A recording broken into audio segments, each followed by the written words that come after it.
Hey everybody, welcome to Leon's Chainsaw Parts and Repair.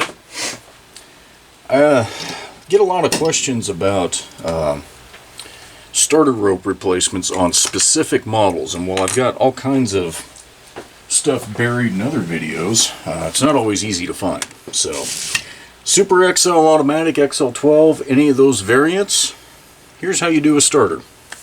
Rope replacement, I should say. This is a later style. This has this containerized spring.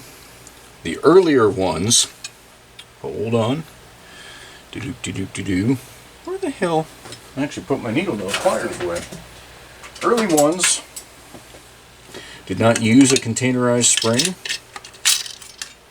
Whoa, and this one just fell out of the container. So it's about to explode in my face.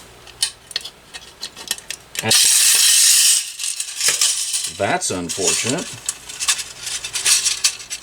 Wow. What the hell? Now, somebody has bent the tangs here. That's interesting.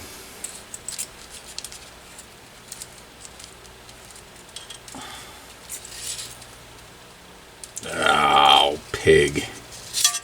This was not what I wanted to do with this video. Ah. Cute.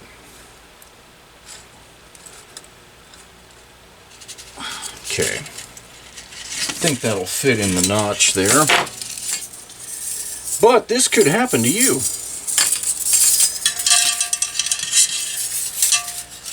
That's why they say to wear safety glasses when dealing with recoil springs.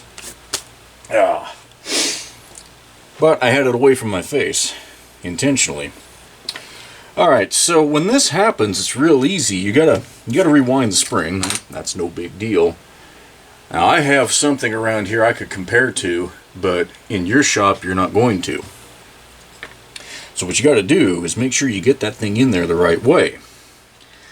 Now you can figure that out by looking at your rope pulley and the spring lock. Now you know that when you're pulling, you're turning that engine counterclockwise, which means you need to be winding that spring counterclockwise. So lay it out as if it was going to be on the saw like this, and look at which way it'll take to catch it. Now we've got it. See that spring lock right there? So that's the way it needs to go in there, which means I need to put it into the cup like that. And hope that my little bend there did the trick. Now I've got this mostly untangled. That's a good thing. Damn, wish I hadn't done that. Well, we'll work it out. The least tangled as possible when you start this, the better. Now you got to hold this in place, okay? And getting that first wrap in there is going to be a pain in the ass. Keep it away from your face, so that if you lose it and it goes, you don't lose an eye. And see how that tang keeps popping up? You don't want that. So I'm actually holding that spring down as I circle this. A pair of gloves probably isn't the worst idea, but they're going to hook that spring. So just be careful. Oop, see, I started to lose it there. You always got to have your hand as a safety. And I don't like how this thing has a propensity to come out. It's because that's been bent so many damn times. Hopefully I can get enough spring tension in here that it won't do that when we're done. I hate to throw away a good spring just because of that stupidity. You may have to. Damn you anyhow. What I'm doing right now is not the wisest.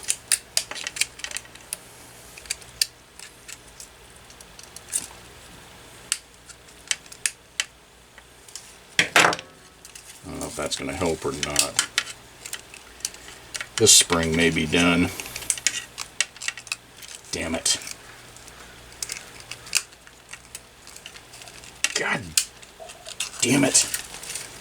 Knew better than to do that. See, we need a sharp angle.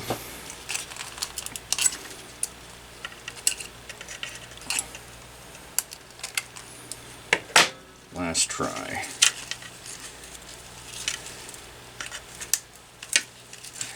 Stupid thing. What's going to really piss me off is when I get this all the way wound and it won't fit in there.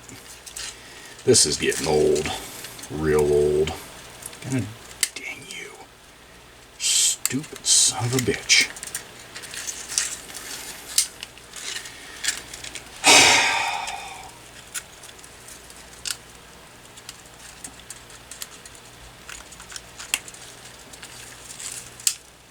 You dumb bastard.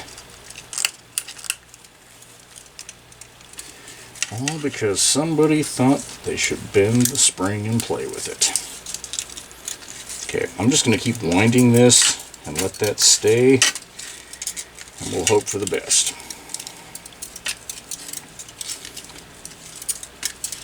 Obviously, if you have a spring that hasn't been molested, this isn't going to be a problem for you. You just keep working the circle. And it gets easier the more wraps you get in here, but you also saw how that tried to lift on me there. That's what you got to avoid, is losing it when you get like that right there. Get hooked that, and we almost lost it.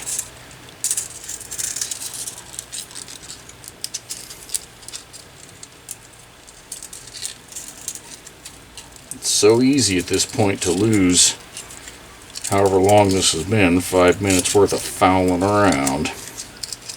Okay, so she's in. Can I make... Oh, no, you don't. Can I make this stupid thing get in there where it belongs? Okay. So it's in. I don't trust that thing any further than I can throw it. So for the moment, I'm going to put a vice grip safety on it. Before that, I was going to say somebody assembled this without the proper spring shield at the bottom. The containerized spring doesn't need a top shield because you've got that metal container, but you need the bottom shield. And it just fits in there down low around where the spring is supposed to index. Now let's see if all my screwing around was for naught,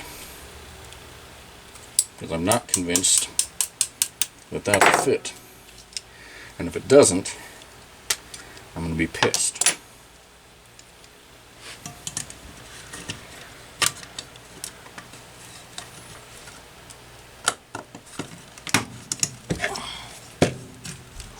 Whoo! Ah! Bam! Talk about some dumb luck. I even wound it the right direction. Okay.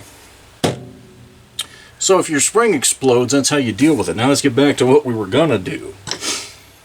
So the way this came apart, it came out with this spring lock stuck to the bottom. Just get a screwdriver under there and pop it off. It's meant to come off. In fact, it has to do this right. Same thing with that inner bushing. Get this old rope out of the way,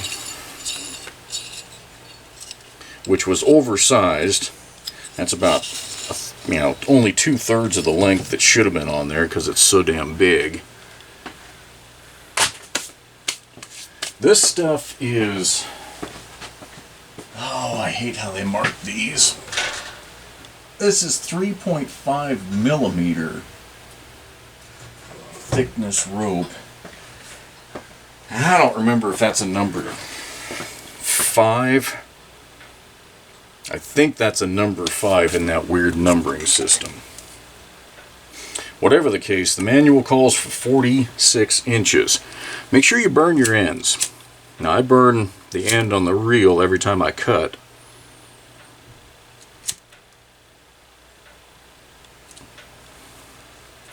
But you want to just get it hot enough that you can do that. And with this thickness of rope, 1 knot is adequate in the drum. Just make sure that you cinch it down so that it can't pull out. That'll be adequate there. So then, feed your rope down through.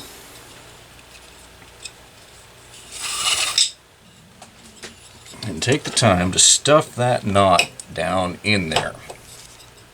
And get it as deep and tight as you can.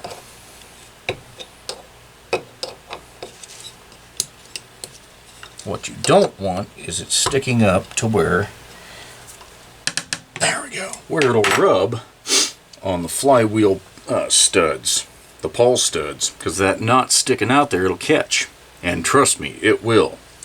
Now remember, we want to turn the engine counterclockwise, so that's the way it would be in the saw. So we're going to wrap counterclockwise.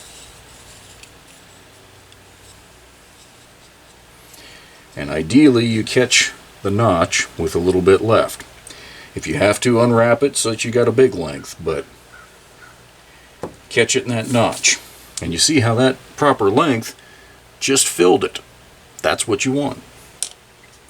So from there, slip your bushing on. If this is all gummed up, clean that up. If it's not, you don't have to. Then your spring lock over the top of that. And this way, you can take a screwdriver or another implement and work that spring lock down into place. And with that bushing installed, this is going to drop right in. No fight, no hassle. Spin it. Drop. Now at this point, I like to do a little dab WD or whatever lube you prefer, just so that that bushing stays good and lubricated.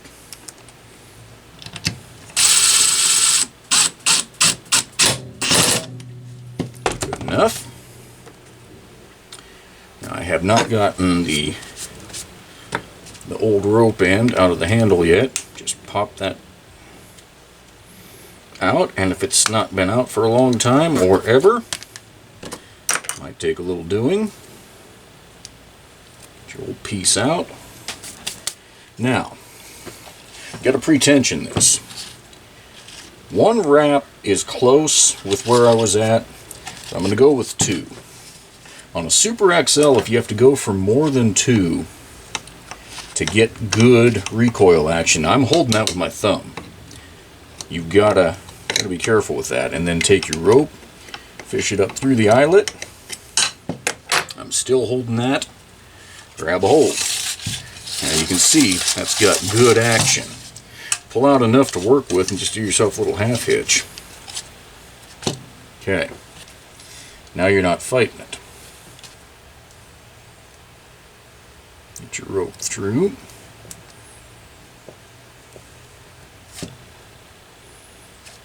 Make sure you have enough to tie a knot. Again, this is thick enough. 1 is adequate.